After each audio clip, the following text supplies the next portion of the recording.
Hello friends, in this video I am going to discuss article 21 of Indian constitution. अगर मैं इस article को break करना चाहूं तो मैं इसको ब्रेक कर सकता हूं दो पार्ट में। पहला जो पार्ट है वो किसके बारे में बताता है? प्रोटेक्शन ऑफ लाइफ के बारे में बताता है। सेकंड हमें बताता है पर्सनल लिबर्टी के बारे में, यानी कि ये बात करेगा प्रोटेक्शन ऑफ लाइफ के बारे में और आपकी पर्सनल लिबर्टी के बारे में।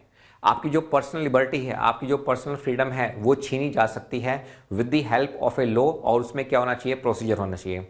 इसी बात को लिखा गया है इंग्लिश में, क्या कहते हैं? No person shall be deprived of his life और personal liberty except according to procedure established by law. कहने का सिंपल सा मतलब ये है कि आपकी जो पर्सनल लिबर्टी है या फिर आपकी जो लाइफ है वो आपसे छीनी जा सकती है with the help of a law, और उसमें क्या होना चाहिए? प्रोसीजर होना चाहिए। अब इसको मैं समझाता हूं with the help of one example. जैसे मान लीजिए हस्बैंड है और वाइफ है, ठीक है, there is husband and wife. अब दोनों के बीच में क्या हो जाता है? डिस्प्यूट हो जाता है, और वाइफ क्या है? वो चली जाती है पुलिस स्टेशन। कहां पे चलेगी? वाइफ चलेगी पुलिस स्टेशन, और पुलिस स्टेशन में उन्होंने कहा कि मेरे जो हस्बैंड है वो मुझे मारते हैं डेली, वो डॉवरी की डिमांड करते हैं। तो ये जो वुमेन है, जब ये पुलिस स्टेशन जाती है तो पुलिस इसकी रिपोर्ट को लिखते हैं, उसको बोलते हैं FIR। क्या बोलते हैं? FIR, first information report. और FIR के बाद ये जो हस्बैंड है, अब इसका टाइटल चेंज हो जाता है, अब ये बन जाएगा एक्यूज्ड। अब ये क्या बन गया? एक्यूज्ड बन गया। पुलिस ने तहकीकात की और इस हस्बैंड को अब क्या कर लिया गया? FIR के बाद इसको क्या कर लिया गया? अरेस्ट कर लिया गया।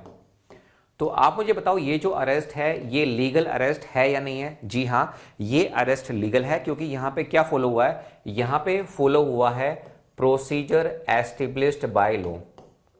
और दोस्तों यही लिखा हुआ है आर्टिकल 21 में कि आपकी जो पर्सनल लिबर्टी है और आपकी जो लाइफ है वो आपसे छीनी जा सकती है according to procedure established by law. अगर आप बोलोगे सर इसको एक सिंपल वे में आप दोबारा से समझा दो, तो भाई इसको अगर मैं एक और सिंपल वे में आपको समझाना चाहूं तो मैं ये कह सकता हूं कि स्टेट का मतलब क्या है? स्टेट का मतलब है दोस्तों यहां पे article 12, state can not take away your life और freedom unless it follows a valid law. तो ये जो मैंने आपको अभी हस्बैंड और वाइफ वाला एग्जांपल मैंने आपको बताया, उसमें तो वैलिड लॉ है, क्योंकि ये तो लॉ बना रखा है कि एक लीगल प्रोसीजर होता है, उसके बाद क्या किया जाता है? अरेस्ट किया जाता है। And the procedure in that law, ये मैंने आपको बताया। After later ruling the procedure established by law और procedure must be fair, just and reasonable, not arbitrary. Later ruling की यहां पे बात हो रही है मेनका गांधी मैडम केस के बारे में। उससे पहले ये जो जितना भी डिस्कशन है ये मैं आपको समझाऊंगा with the help of one case, उसको बोलते हैं AK गोपालन केस। लेकिन उससे पहले आपको यह पता होना जरूरी है कि फेयर का मतलब क्या होता है, जस्ट का मतलब क्या होता है, रीजनेबल का मतलब क्या होता है, क्योंकि जब आप मेंस में आप जब आंसर लिखेंगे तो वहां पे आपको इनका मीनिंग पता होना चाहिए, तभी आप आंसर को लिख पाएंगे। तो सबसे पहले तो मैं आपको ये बता देता हूं कि फेयर का मतलब क्या है, जस्ट का मतलब क्या है और रीजनेबल का मतलब क्या है। देखिए फेयर का मतलब क्या है, ये एक इंग्लिश वर्ड नहीं है, ये एक पोलिटी वर्ड है। फेयर का मतलब क्या है? The law must treat people without bias, discrimination और आर्बिट्रेरीनेस। मतलब जो लॉ है, कानून है, वो पीपल को, मतलब चाहे वो सिटीजन हो या फिर क्या हो, नॉन सिटीजन हो, विदाउट बायस, बायस नहीं होना चाहिए कि एक पर्सन के लिए ये लॉ है, दूसरे पर्सन के लिए ये लॉ है। तो लॉ जो है वो यूनिफॉर्म होना चाहिए, सबके लिए सेम होना चाहिए, फेयर होना चाहिए। अच्छा, जस्ट का मतलब क्या है? जस्ट का मतलब यह है कि जो लॉ है, law must be morally and legally correct, ठीक है, in line with natural justice. अब इसका मतलब क्या है? जैसे मान लीजिए मैंने भी आपको जो एग्जांपल बताया, हस्बैंड वाइफ में डिस्प्यूट हुआ, जो वाइफ है वो पुलिस स्टेशन चलेगी, वहां पे FIR दर्ज हो गई, उसके बाद हस्बैंड को अरेस्ट कर लिया, वो बन गया एक्यूज्ड। अब मुझे बताओ अब क्या होगा? जैसे ही वो अरेस्ट होता है विद इन 24 आवर्स पुलिस को उस पर्सन को कहां पे प्रोड्यूस करना है? Before the nearest magistrate. तो मुझे वो बताओ, अगर मजिस्ट्रेट साहब उसकी बात को बिना सुने ही क्या कर दें? जेल में भेज दें हमेशा के लिए कि भाई अब आप लाइफ टाइम तक क्या रहोगे? जेल में रहोगे। तो क्या ये रीजनेबल होगा? नहीं, ये रीजनेबल नहीं है। क्यों रीजनेबल नहीं है? बिकॉज यहां पे वायलेशन हो रहा है किसका? नेचुरल जस्टिस का। आपने कॉन्सेप्ट सुना होगा ओडी अल्टरम पार्टम, मतलब हेयर द अदर साइड। आपको उस पर्सन के बारे में भी क्या करना है, सुनना है। तो जो लो है, लो मस्ट क्या होना चाहिए, law must be morally and legally correct. Reasonable, वही बात आ गई, reasonable, the law must have a rational connection with its purpose. तो ये तीन चीजें हैं, लो फेयर होना चाहिए, लो जस्ट होना चाहिए, और लो क्या होना चाहिए, रीजनेबल होना चाहिए। अगर ये तीनों चीजों में अगर वायलेशन होता है तो इसका मतलब क्या है, आर्टिकल 21 का क्या हो रहा है, वायलेशन हो रहा है। अब आगे बढ़ते हैं। अब आप बोलेंगे साहब एक और एग्जांपल लेके आप हमें बता दो, थोड़ा सा क्लियर नहीं हुआ, कोई बात नहीं, एक और एग्जांपल ले लेते हैं। जैसे मान लीजिए पार्लियामेंट ने एक लॉ बना दिया, और वो लॉ क्या है, any person can be jailed for 10 year if he criticise the government. अगर आपने सरकार को क्रिटिसाइज कर दिया तो आप 10 साल के लिए कहां पे जाएंगे, जेल में जाएंगे। आप बोलेंगे कि साहब ये कैसा लॉ बना दिया, चलो बना दिया, सपोज करो गवर्नमेंट ने ये लॉ बना दिया, तो हम क्या चेक करेंगे, हम मतलब सुप्रीम कोर्ट चेक करेगा कि क्या ये लॉ फेयर, जस्ट और रीजनेबल है या नहीं है। तो सबसे पहले मुझे बताओ, क्या ये लॉ फेयर है, नहीं, बिकॉज इट साइलेंसेस डिसेंट।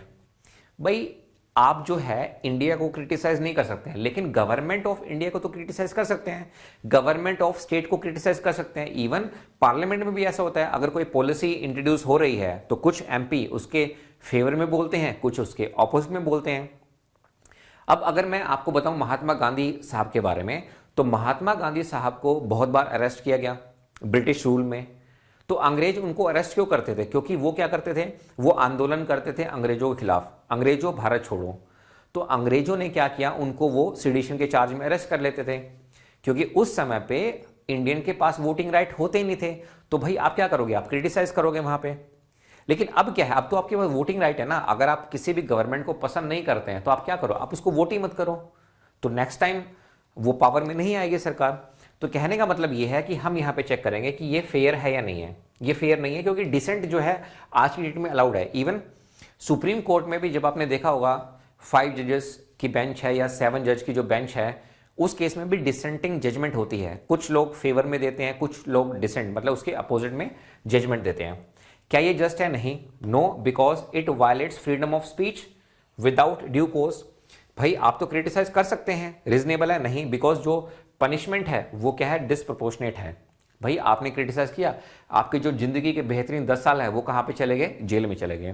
तो इसका मतलब क्या है, यहां पे वायलेशन हो रहा है किसका, आर्टिकल 21 का। तो यहां पे मैंने आपको दोस्तों ये बताया कि फेयर का मतलब क्या होता है, जस्ट का मतलब क्या होता है, और रीजनेबल का मतलब क्या होता है। आर्टिकल 21 तो सबको आता है, आप पढ़ लेंगे, किताबों से पढ़ लेंगे, लेकिन ये जो मीनिंग है, जब आप मेंस के आंसर लिखते हैं तो वहां पे ये सब चीजें आपको क्लियर होनी चाहिए। क्योंकि सरकार कर सकती है, कोई भी लॉ बना सकती है, तो सुप्रीम कोर्ट को पता होना चाहिए कि लॉ फेयर, जस्ट और रीजनेबल है या नहीं है। उसके बाद देखिए, अब बात करते हैं ए.के. गोपालन साहब की। ये बेसिकली केरला से थे, और ब्रिटिश रूल में भी इनको अरेस्ट किया गया। जब इंडिया आजाद हुआ उसके बाद भी इनको अरेस्ट किया गया, क्योंकि ये बहुत सारी कम्युनिस्ट जो विचारधारा थी उसके फेवर में थे, और ये हमेशा सरकार को क्रिटिसाइज करते रहते थे। अब ये 3 साल तक आज़ादी के बाद जेल में भी रहे। उसके बाद जो फर्स्ट होम मिनिस्टर थे, आपको पता है पहले जो हमारे गृह मंत्री थे वो थे पटेल साहब। अब पटेल साहब जो है एक लॉ बनाने वाले थे, उसको बोलते हैं प्रिवेंटिव डिटेंशन एक्ट। अब इस लॉ में क्या होता है कि भाई अगर एग्जीक्यूटिव को लगता है, यानी कि पुलिस को ऐसा लगता है या एडमिनिस्ट्रेशन को ऐसा लगता है कि ये जो पर्सन है अगर ये पब्लिकली आएगा, अगर ये कुछ बोलेगा तो इससे जो है पब्लिक ऑर्डर को क्या हो सकता है, खतरा हो सकता है, तो उस पर्सन को विदाउट मतलब बिफोर कमिटिंग ए क्राइम उनको क्या कर लिया जाता था, अरेस्ट कर लिया जाता था। हालांकि पटेल साहब इस लॉ को लाने के फेवर में नहीं थे, मतलब वो अंदर से बहुत समय तक सोचते रहे। लेकिन आपको पता है कि जब इंडिया आज़ाद हुआ था तो उस समय पे तो सभी लोग एक साथ हो गए थे, क्योंकि इंडिया को आज़ाद कराना था। लेकिन जैसे ही इंडिया आज़ाद हुआ, आपको पता है उसके बाद बहुत सारी प्रॉब्लम्स आई, क्षेत्रवाद काफ़ी बढ़ गया था, और भी बहुत सारी चीज़ें स्टार्ट हो गई थी। तो ये जो लॉ था प्रिवेंटिव डिटेंशन एक्ट, ये क्या था, समय की जरूरत था। तो जो ए.के. गोपालन साहब थे, ये कम्युनिस्ट पार्टी मतलब जो सीपीआई पार्टी है उसके एक लीडर भी थे ये, और इनको क्या कर लिया जाता है, इनको अथॉरिटी क्या कर लेती है, अरेस्ट कर लेती हैं, और रीजन ये देती हैं prejudicial to public order. उन्होंने ये क्या दिया, रीजन दिया, हम इनको क्या कर रहे हैं, डिटेन कर रहे हैं, प्रिवेंटिव डिटेंशन कर रहे हैं, और रीजन ये दे दिया prejudicial to public order. अब as a concern UPSC aspirant आपको पता होना चाहिए कि prejudicial to public order का मतलब क्या होता है। तो सबसे पहले मैं आपको बताता हूं what is the meaning of public order. देखो, पब्लिक ऑर्डर का मतलब है peace, safety and normal functioning of society. भाई मान लीजिए अगर मैं सुपरिटेंडेंट ऑफ पुलिस हूं, किसी एक एरिया का एसपी हूं, तो मुझे क्या करना है, मुझे उस एरिया की जिम्मेदारी दी गई है, मुझे वहां पे क्या करना है, पब्लिक ऑर्डर मेंटेन करके रखना है। यानी कि मेरी जो जिम्मेदारी है वो उस एरिया के पीस की, सेफ्टी की और नॉर्मल फंक्शनिंग ऑफ सोसाइटी, यानी कि जो नॉर्मल काम होते हैं सोसाइटी में वो होने चाहिए। ट्रांसपोर्ट चलते रहना चाहिए, जो इसेंशियल सप्लाई है वो भी क्या होनी चाहिए, चलती रहनी चाहिए। अगर ये सब डिस्टर्ब हो रही हैं, इसका मतलब क्या है, मेरा जो पब्लिक ऑर्डर है, उस डिस्ट्रिक्ट का जो पब्लिक ऑर्डर है वो क्या हो रहा है, डिस्टर्ब हो रहा है। तो इनको जो है, इनको अरेस्ट कर लिया जाता है। वो क्यों अरेस्ट कर लिया जाता है, because prejudicial to public order. अब इसका मतलब क्या हो गया, पब्लिक ऑर्डर का मतलब तो मैंने आपको बता दिया। इसका मतलब क्या है कि peace, safety and normal functioning of society. तो फिर बताओ, prejudicial to public order का मतलब क्या हो गया, डूइंग समथिंग दैट डिस्टर्ब, वही सेम चीज, पीस, सेफ्टी और normal life of a people. तो आपने कुछ ऐसा कह दिया जिससे सेफ्टी पे, पीस पे, या जो नॉर्मल लाइफ है, जो सोसाइटी की नॉर्मल लाइफ है, जो लोगों की जो नॉर्मल लाइफ है, वो क्या हो रही है, डिस्टर्ब हो रही है। तो आपको अरेस्ट कर लिया जाएगा। इसको बोलते हैं प्रिवेंटिव डिटेंशन। एक रीजन यहां पे ये दिया गया। अब जो गोपालन साहब थे, जैसा कि मैंने आपको बताया कि जैसे ये लॉ बना, लॉ बनते ही इनको अरेस्ट कर लिया गया under this preventive detention act. और जो रीजन दिया गया वो यही दिया गया, prejudicial to public order and maintenance of supplies and services essential to the community. मतलब वही इसेंशियल सप्लाई में क्या आएगा, सर्विसेज में क्या आएगा, जैसे दूध है, ब्रेड है, खाना है, वो सब क्या हो रही है, डिस्टर्ब हो रही हैं। ठीक है, तो ये सब चीजें यहां पे आ रही हैं। और इनका जो अरेस्ट था वो क्या था, प्रिवेंटिव था। अब जो गोपालन साहब हैं वो चले जाते हैं सुप्रीम कोर्ट। अब सुप्रीम कोर्ट क्यों जाते हैं, क्योंकि अगर आपके फंडामेंटल राइट वायलेट होते हैं तो आपके पास दो रास्ते हैं, एक है आर्टिकल 32, एक है आर्टिकल 226। तो आप सबको पता होगा कि आर्टिकल 21 अगर फंडामेंटल राइट आपके वायलेट हो रहे हैं तो आपके पास एक रास्ता तो ये है कि with the help of article 32 आप कहां पे चले जाओ, सुप्रीम कोर्ट चले जाओ। या फिर आप कहां जा सकते हैं, अंडर आर्टिकल 226 आप कहां पे जा सकते हैं, आप जा सकते हैं हाई कोर्ट, अगर आपके फंडामेंटल राइट वायलेट हुए हैं। हालांकि in case of violation of legal rights तब भी आप कहां पे जा सकते हैं, हाई कोर्ट में जा सकते हैं। आप कैसे जाएंगे, मतलब आपका जो भी रिप्रेजेंटेटिव होगा, जो भी वकील होगा, वो जाएगा कहां पे, सुप्रीम कोर्ट में। और आप डिमांड करेंगे कि इसकी हेबस कॉर्पस रिट की, कि मैं एक रिट लेके आया हूं, मतलब एक मेरी फरियाद है, तो आप क्या करें, हेबस कॉर्पस रिट इशू करें, क्योंकि जो डिटेंशन है वो क्या है, इलीगल है। अब गोपालन साहब ये कह रहे थे कि देखो, मेरा जो article 19 sub clause 1 sub clause D है, ये क्या होता है, right to move freely throughout India, ये मेरा वैलिड हो गया है। अब आपको मैं एग्जांपल बताता हूं, जैसे मान लीजिए आप यहां से, दिल्ली से आप जा रहे हैं, सपोज करो हैदराबाद जा रहे हैं। जैसे ही आप हैदराबाद रेलवे स्टेशन पे उतरते हैं, सिकंदराबाद रेलवे स्टेशन पे उतरते हैं, तो आपको पुलिस अरेस्ट कर लेती है। पुलिस बोलती है आप पासपोर्ट दिखाओ, आप अपना डॉक्यूमेंट दिखाओ। आप बोलोगे भाई हैदराबाद तो इंडिया में ही है, हैदराबाद कोई इंडिया से बाहर तो है नहीं, तो मैं अपना पासपोर्ट क्यों दिखाऊं, मैं तो इंडिया में हूं, मेरे पास तो फंडामेंटल राइट है ना, right to move freely throughout India. मैं किसी ट्राइबल एरिया में तो नहीं जा रहा। या फिर आपकी जो रेस्ट्रिक्शन, आपको पता भी होगा आर्टिकल 19 सब क्लोज 5 में जो रेस्ट्रिक्शन है वो मेंशन है, तो मैं तो कोई ब्रेक कर ही नहीं रहा यहाँ पे, तो ये तो मेरा राइट है, तो ये मेरा राइट जो है ये वैलिड कर रहे हैं आप लोग। तो एक ही गोपालन केस में भी यही आर्गुमेंट दिया गया कि जो आर्टिकल 19 सब क्लोज 1 सब क्लोज डी है, right to move freely throughout India, ये मेरा वैलिड हो रहा है। दूसरा ये है कि मुझे बोलने की आजादी नहीं है, यानी कि आर्टिकल 19 सब clause 1 sub clause A, right to freedom of speech and expression, ये मेरा क्या हो रहा है, वैलिड हो रहा है। आपने मेरी पर्सनल लिबर्टी भी मुझसे छीन ली है और आपने मुझे अरेस्ट कर लिया है, तो आपने कोई सेफ गार्ड भी नहीं दिया मुझे, क्योंकि आर्टिकल 22 में देखो दो तरह के अरेस्ट होते हैं। एक होता है पुनिटी, पुनिटी का मतलब होता है आपने क्राइम किया, ट्रायल हुआ, भाई या तो आप गिल्टी हो गए या फिर आप नहीं हो गए। प्रिवेंटिव का मतलब है कि भाई मैंने कोई क्राइम किया ही नहीं है ना, बिना क्राइम किए क्या कर लिया गया, अरेस्ट किया गया है। तो ये सब आर्गुमेंट्स दिए जाते हैं ए.के. गोपालन साहब की तरफ से। अब मैटर जाता है सुप्रीम कोर्ट में, तो सुप्रीम कोर्ट कहता है कि भाई देखो, आपका जो अरेस्ट है वो एक लीगल अरेस्ट है। क्यों अरेस्ट है लीगल अरेस्ट, क्योंकि यहां पे फॉलो हुआ है प्रोसीजर एस्टेब्लिश्ड बाय लॉ। अगर मैं आर्टिकल 21 को पढ़ूं, सुप्रीम कोर्ट कहता है, तो आर्टिकल 21 में क्या लिखा हुआ है कि no person shall be deprived of his life और personal liberty except according to procedure established by law. तो भाई यहां पे तो फॉलो हुआ है ना, यहां पे तो procedure established by law follow हुआ है, यानी कि जो लॉ बनाया है वो पार्लियामेंट ने बनाया है और वो एक कॉम्पिटेंट अथॉरिटी है, लॉ बना सकती है। तो आपका जो अरेस्ट है वो क्या है, लीगल अरेस्ट है। पहली बात तो ये कहा। दूसरा, यहां पे जो इंटरप्रिटेशन दी गई वो थोड़ी सी नैरो इंटरप्रिटेशन थी, यानी कि जो जुडिशरी के पास जो पावर थी वो पावर यहां पे काफी कम थी।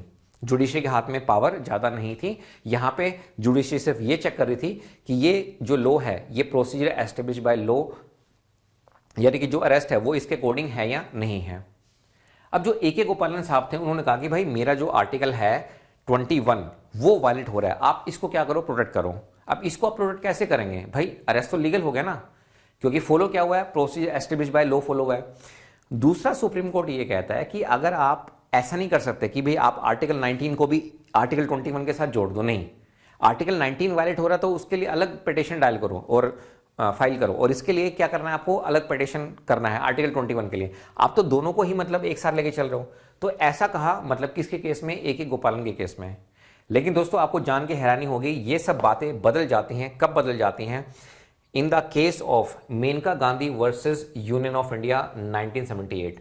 तो यहां पे जो ए के गोपालन की जजमेंट थी उसको ओवररूल कर देता है सुप्रीम कोर्ट, और अब यहां पे बहुत ही वाइड इंटरप्रिटेशन दी जाती है, और यहां पे चेक होता है कि जो लॉ है वो जस्ट, फेयर और रीजनेबल है या नहीं है।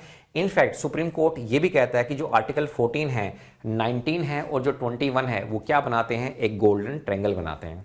ये किस में कहा गया, ये कहा गया मेनका गांधी केस में। आइए बात करते हैं मेनका गांधी केस के बारे में। मेनका गांधी मैडम जर्नलिस्ट थी।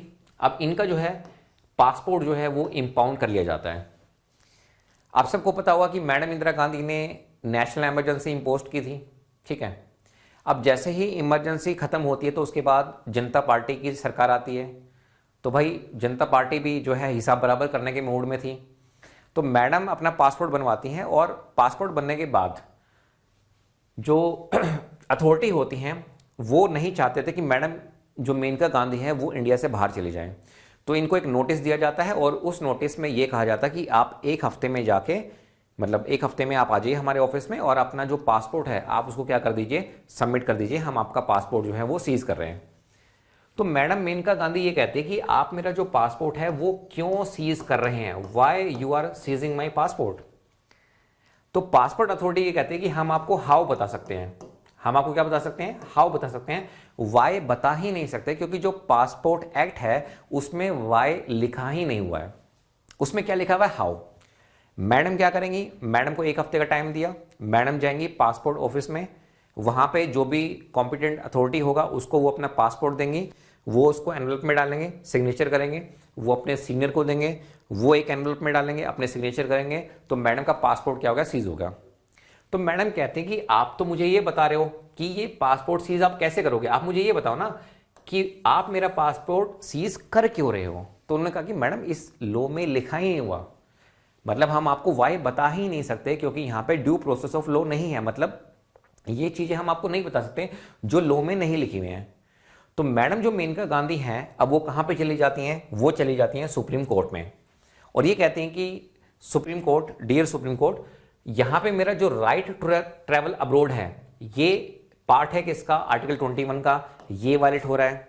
मेरा जो आर्टिकल 14 है वो वायलेट हो रहा है, freedom of speech and expression violate हो रहा है, और जो article 19 sub clause 1 sub clause जी है ये क्या हो रहा है, वायलेट हो रहा है, क्योंकि यहां पे जो प्रोसीजर एस्टेब्लिश बाय लॉ है वो फेयर, जस्ट और रीजनेबल नहीं है। तो सुप्रीम कोर्ट कहता है कि हाँ ये बात तो सही है कि यहां पे जो लॉ है वो फेयर, जस्ट एंड रीजनेबल नहीं है, क्योंकि पासपोर्ट एक्ट में ये लिखा ही नहीं हुआ वाई कि हम आपका पासपोर्ट क्यों सीज कर रहे हैं। तो इस केस में सुप्रीम कोर्ट क्या करता है, सुप्रीम कोर्ट इस्तेमाल करता है ड्यू प्रोसेस ऑफ लॉ को। क्या इस्तेमाल करता है, due process of law. Due process of law का मतलब यह है कि हम चेक करेंगे कोई भी जो लॉ है वो फेयर, जस्ट और रीजनेबल है या नहीं है।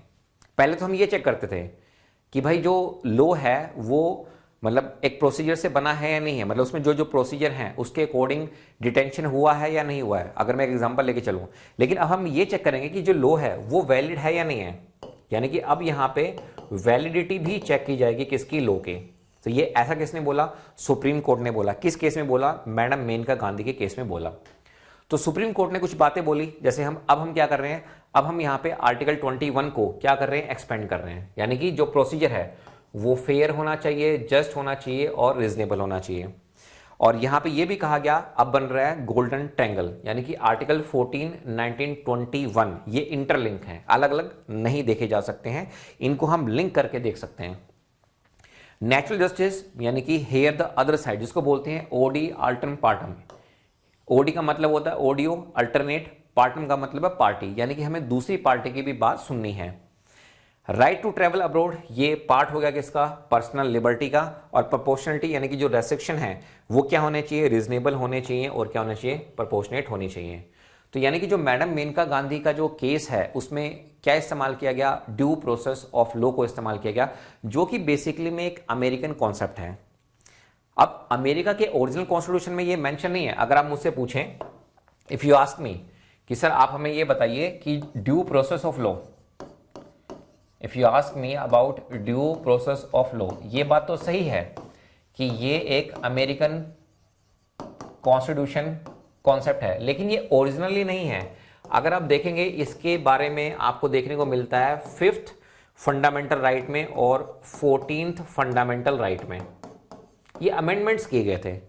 तो यहां पे आपको इसकी झलक देखने को मिलती है। तो ड्यू प्रोसेस ऑफ लॉ अगर एग्जाम में आता है तो ये एक अमेरिकन कॉन्सेप्ट है। ये कहां पे इस्तेमाल हुआ है, ये आपका इस्तेमाल हुआ है मैडम मेनका गांधी के केस में। तो मैं उम्मीद करता हूं कि आपको यहां तक कोई भी डाउट नहीं होगा।